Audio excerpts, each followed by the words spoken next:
मालवणी भाषाच्या दिवसाच्या निमित्ताने आपल्या सर्वजणांना मनापासून शुभेच्छा। माका काय मालवणी व्यवस्थित येत नाही, हळूहळू शिकताय। पुढच्या वर्षी ह्याच्यापेक्षाही चांगल्याने मालवणी बोलून जातो।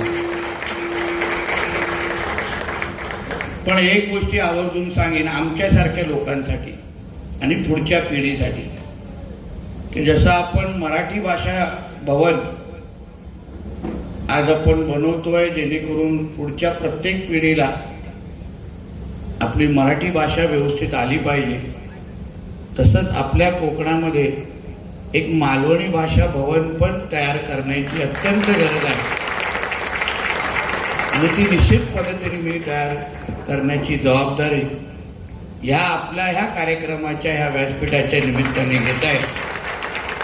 परत एकदा आपल्याला मनापासून शुभेच्छा आणि अभिनंदन आणि आपल्या सगळ्या जणांना मालवणी भाषे दिवसाच्या मनापासून शुभेच्छा देतो। इथेच थांबतो। जय हिंद, जय महाराष्ट्र।